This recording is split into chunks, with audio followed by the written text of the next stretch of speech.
से जब लोगों की सांसों पर संकट बना हुआ है, तो संकट के इस दौर में एक दवा बड़ी राहत की उम्मीद बन सकती है। Drugs controller general of India यानी DCGI ने DRDO की दवा 2-डिऑक्सी डी ग्लूकोज को कोरोना के इलाज में इमरजेंसी इस्तेमाल को मंजूरी दे दी है। दावा है कि 2DG नाम से जानी जाने वाली ये दवा कोरोना के मरीजों के इलाज में काफी कारगर है। इसने 2-डिऑक्सी डी ग्लूकोज, जिसको 2DG भी कहा जाता है, उसका अभी ड्रग कंट्रोलर से परमिशन लिया है कोविड-19 पेशेंट्स में इस्तेमाल के लिए। ये ड्रग हमने इस पर काम करना शुरू किया था अप्रैल 2020 में, और पहला हमने प्रयोग किया था CCMB हैदराबाद की मदद से, जिसमें ये साबित हुआ था कि ये ड्रग, ये मॉलिक्यूल SARS-CoV-2 वायरस को बहुत अच्छी तरह से गतिरोधक प्रदान करती है। ये नई दवा ऐसे वक्त में बहुत कारगर साबित हो सकती है जब देश भर में कोरोना मरीजों की संख्या लगातार बढ़ रही है और मरीजों को ऑक्सीजन की जरूरत पड़ रही है। दावा किया जा रहा है कि इस दवा की वजह से मरीजों को ज्यादा दिन तक अस्पताल में रुकने की जरूरत नहीं होगी। दरअसल DRDO के वैज्ञानिकों ने अप्रैल 2020 में इस दवा पर प्रयोग शुरू किया था, जिसमें पता चला कि ये दवा कोरोना वायरस को रोकने में मदद करती है। जिसके बाद DCGI ने मई 2020 में दवा के फेज 2 ट्रायल को मंजूरी दी। दूसरे चरण में प्रयोग के नतीजे अच्छे रहे तो नवंबर 2020 में 220 मरीजों पर दवा के तीसरे चरण का परीक्षण किया गया। परीक्षण में जो बातें सामने आई हैं, उसके मुताबिक ये दवा कोरोना मरीजों में संक्रमण बढ़ने से रोकने में मदद करती है। साथ ही दवा के ट्रायल में ये बात भी पता चली कि इससे कोरोना मरीज के ऑक्सीजन लेवल में सुधार होता है। ट्रायल के दौरान तीसरे दिन मरीजों की ऑक्सीजन पर निर्भरता 42% से घटकर 31% तक हो गई। खास बात यह है कि 65 साल से ज्यादा उम्र के मरीजों पर भी दवा का अच्छा रिस्पांस दिखा।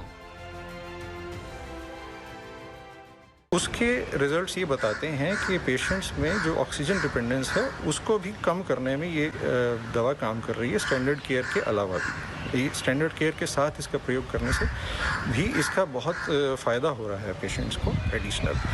सो इसके बेस पर हम ये दवा आगे कोविड-19 पेशेंट्स के लिए अब इमरजेंसी यूज़ का अप्रूवल हमें मिला है ड्रग कंट्रोलर से। अप्रैल 2020 में कोविड-19 महामारी की पहली लहर के दौरान जब इस दवा का टेस्ट किया गया तो पाया गया कि 2DG दवा लेने वाले मरीज दूसरे मरीजों की तुलना में 2.5 दिन पहले ठीक हो गए। मरीजों के लिए उपयोग में मंजूरी से पहले कई राज्यों में इस दवा का परीक्षण किया गया, जिसमें दिल्ली, यूपी, पश्चिम बंगाल, गुजरात, महाराष्ट्र, आंध्र प्रदेश, तेलंगाना जैसे राज्य शामिल थे। 2-डिऑक्सी डी ग्लूकोज दवा पाउडर की तरह होती है और इसे पानी में घोलकर मरीजों को दिया जाता है।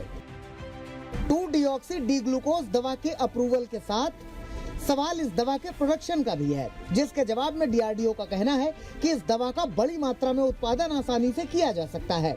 मतलब ये कि उम्मीद की एक लौ और जली है। उम्मीद कीजिए कि ये लौ कोरोना नाम के इस अंधकार से देश को निकाले। उम्मीद कीजिए कि ये दवाई कोरोना महामारी पर भारी पड़ेगी। उम्मीद कीजिए कि जिंदगी बचाने के लिए ये दवा संजीवनी बन जाएगी। उम्मीद कीजिए। DRDO के वैज्ञानिकों ने अप्रैल 2020 में लैब में इस दवा पर कई एक्सपेरिमेंट किए। इस प्रयोग में पता चला कि यह दवा कोरोना वायरस को रोकने में काफी मदद कर रही है। इसके आधार पर इसे अब मंजूरी मिली है। ऐसे में कोरोना महामारी के खिलाफ इस नई दवा से एक नई उम्मीद जग गई है।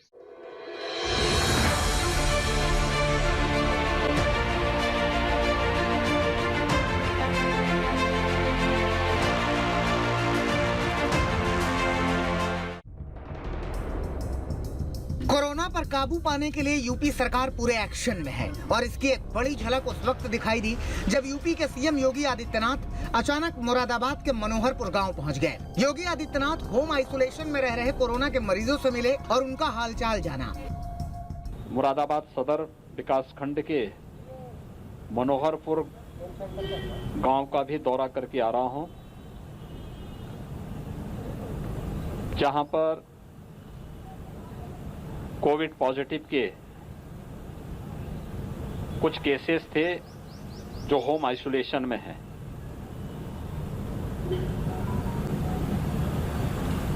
उनके साथ संवाद बना करके उनको मेडिकल किट उपलब्ध हो रहा है कि नहीं हो रहा है और उनका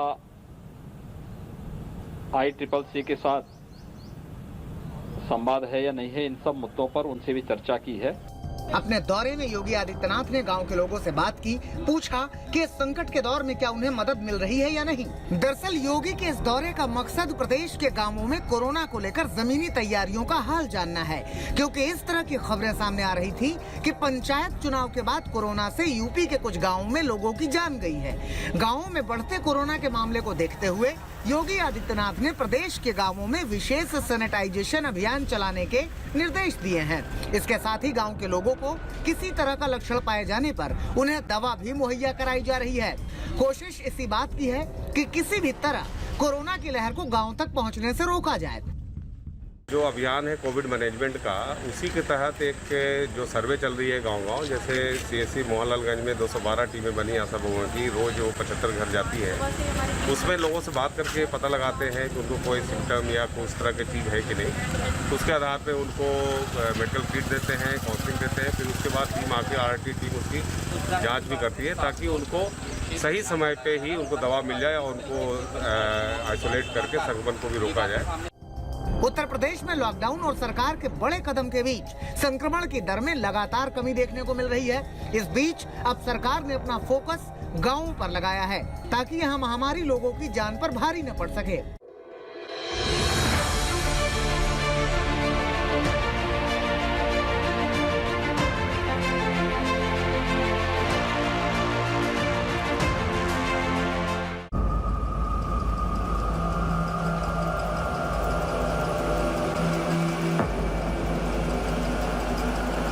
काल में राजधानी के अस्पतालों में मचे कोहराम के बीच केंद्र ने दिल्ली में ऑक्सीजन का कोटा बढ़ाया तो लगा कि मरीजों के इलाज की मुश्किल अब कम होगी।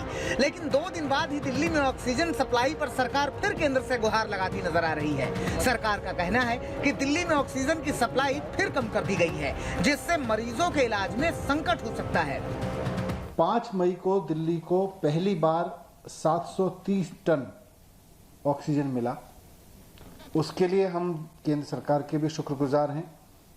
लेकिन उसके बाद फिर से कल मतलब 6 तारीख को, परसों 6 तारीख को 577 मीट्रिक टन मिला और कल 487 मीट्रिक टन 487 मीट्रिक टन मिला है।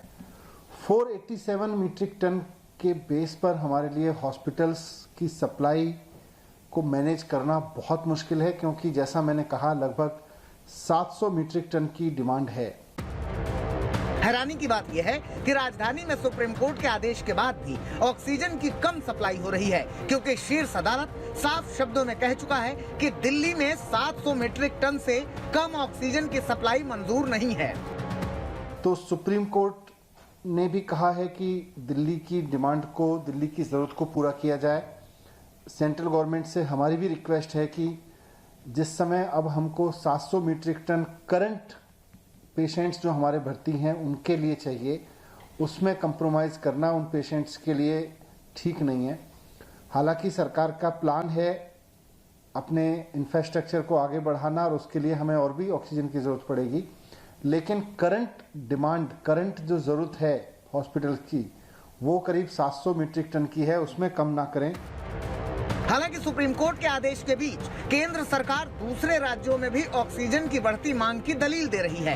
केंद्र का कहना है कि अगर रोजाना दिल्ली को 700 मीट्रिक टन ऑक्सीजन दी जाती है तो दूसरे राज्यों के हिस्से में कटौती होगी। इस बीच पूरे देश में ऑक्सीजन और दवाओं के वितरण के लिए सुप्रीम कोर्ट ने टास्क फोर्स का गठन किया है। इस टास्क फोर्स में 12 सदस्य होंगे जो जरूरत के हिसाब से राज्यों में ऑक्सीजन और दवा का वितरण तय करेंगे। ऑक्सीजन को लेकर मची इस खींचतान के बीच राहत की बात यह है कि दिल्ली में कोरोना के केस तेजी से घट रहे हैं। बीते 24 घंटे में दिल्ली में कोरोना के 17,364 नए केस आए हैं, जबकि 332 मरीजों की मौत हुई है। राजधानी में कोरोना संक्रमण की दर भी घटकर 23% के करीब पहुंच गई है। लेकिन केजरीवाल सरकार का साफ कहना है कि फिलहाल मरीजों की संख्या को देखते हुए 700 मीट्रिक टन से कम ऑक्सीजन से काम नहीं चलने वाला। राजधानी के अस्पतालों में ऑक्सीजन की किल्लत के बीच अब नगर निगम भी अपने स्तर पर मरीजों की मदद के लिए आगे आ रहे हैं। नॉर्थ दिल्ली नगर निगम के अस्पतालों के बाहर लग्जरी बसें तैनात की गई हैं, जिनमें मरीजों को ऑक्सीजन मुहैया कराई जाएगी।